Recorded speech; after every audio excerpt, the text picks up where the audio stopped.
Greetings and good morning. A little cold, but this one goes out to all you agents and agency that allege and believe yourself to be detectives. What a disgrace you absolutely are by failing to do credible research to take yourself out of the indoctrination that you believe to be true. I mean, it's just appalling to me. You would even affix a title to your name as detective when you're unwilling to put in the sweat equity and research day in and day out to quantify or qualify your juxtaposition as a detective. So this one goes out to the agents and agency who think they know something, who follow orders and don't do anything of their own free will and volition as far as research. Shh, that's enough out of you. Here we go. Did you realize, and this goes out to the agents and agency that call themselves detectives, you state troopers, marshals, governors, attorney generals, all you nitwits, you halfwits out there. And yeah, I'm poking at you a little bit here because it's really discerning that you're charged with the duty of protecting liberty, freedom, and making sure that people aren't accosted against their will for frivolous actions, right? This is real hard-hitting information. I'm going to show you something today that I invite you, I implore you, I compel you to go review for yourself, all right? Did you realize, as a detective, that when you tender a debt with a Federal Reserve note or a bank draft, check, or credit card or other forms of money as opposed to actual money, detectives, sheriffs, police, you are not in any way making payment. Now, I know there's a bunch of detectives going, oh shit, this guy is funny. He don't think money's real. You simply made a promise to pay, detectives, all right? You're going to wear the title of detective. I'm going to hold you to a higher standard, all right? You simply made a promise to pay, and here's why. The Constitution and the law establish that the only lawful money is gold and silver coin. It doesn't mention paper, ladies and gentlemen, all right? So people that hold these silver certificates that believe that they hold money, that's a receipt for real money, okay? It's not real money, okay? And that was when they were silver and gold certificates. They're receipts. They're pieces of paper, but they're not money, okay? It's proof that you have a receipt that somewhere out there is the value, and you could pick up that intrinsic value anytime you feel the need to carry it around. FRN notes, however, I'm about to explain to you detectives, because you guys are lost. You're so lost following orders and not doing your own damn research and wearing that title with pride. If you're going to call yourself a detective, let's start doing detective investigation and work and find the truth and help your fellow brothers and sisters throughout the nation, right? And furthermore, worldwide, because the bankers have run amok on everybody. They contribute absolutely nothing, yet have a means and a way through the judiciary to steal everything from you, okay? And I want to try and help you guys out because college has already been paid for. Your house has already been paid for. The roads and streets are already paid for. Everything is paid, period. You cannot lawfully make payment with anything but gold and silver coins, period. End of story. There is no juxtaposition on this. Unless the parties agree in advance to some other form of equitable value, barter exchange. An FRN has no intrinsic value and is not evidence of wealth. It is evidence of debt. And unfortunately, for the one who accepts them, they are not even legitimate notes. FRNs, Federal Reserve notes, fail the test of legitimacy for notes because there isn't a promise to pay anything at any time. They're not redeemable for anything of substance. And they're not redeemable for anything.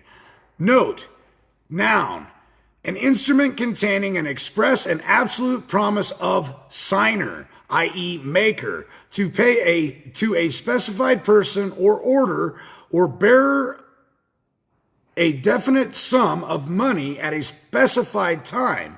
A note not meeting these requirements may be assignable but not negotiable. Black's Law Dictionary, 6th edition, a note is a specific and unconditional promise to pay. Detectives. Black Law's Dictionary, 6th edition, a note is a specific and unconditional promise to pay. In the UCC 304, 1, intrinsically, a dollar bill is just a piece of paper. Modern money mechanics, Federal Reserve Bank of Chicago, FRNs do not make payment. What exactly happens then when you make a transaction using FRNs and acquire property or services? You have not in fact made payment, but the debt incurred for the goods is thereby discharged. The distinction is significant. There is a distinction between a debt discharged and one paid.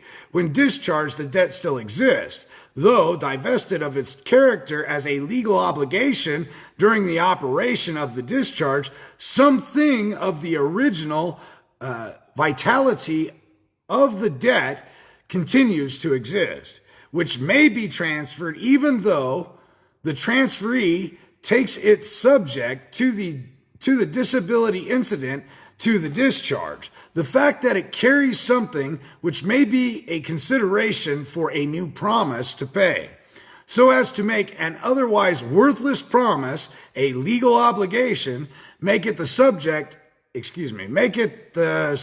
of transfer by assignment. Stank versus White, Stanek versus White, 215 NW 784. About all a Federal Reserve note can legally do is wipe out one debt and replace it with itself, another debt. And when we look at the inauguration speech of, Lord have mercy, what's his name? Franklin Delano Roosevelt clearly stated in his inaugural speech that you can't pay a debt with a debt, ladies and gentlemen. I mean, how much more conclusive evidence do you need that you can't do it?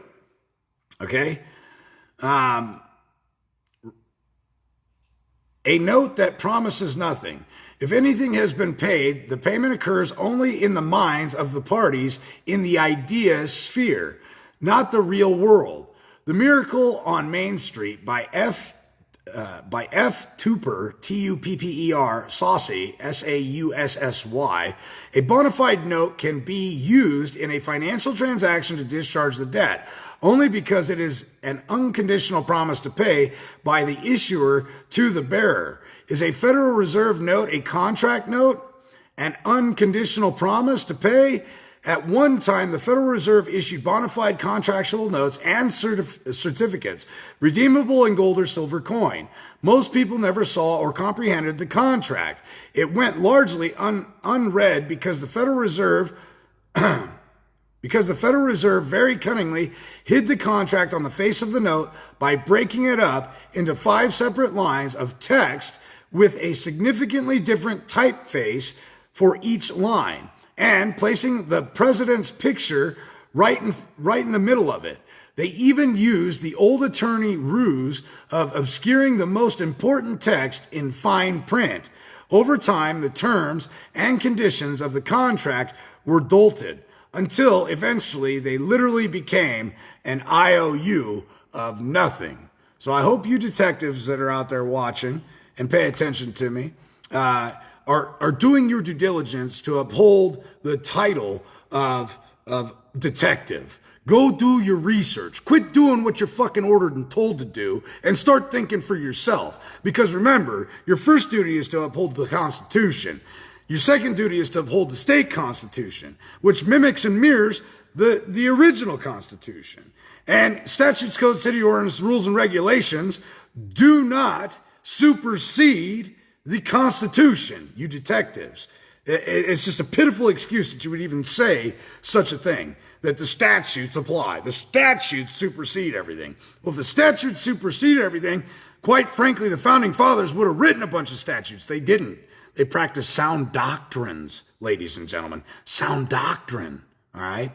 So pay attention to that. Thanks for joining me. And to you guys out there that really believe yourself to be a detective, go do some research. It doesn't hurt. It doesn't hurt. Go check it out.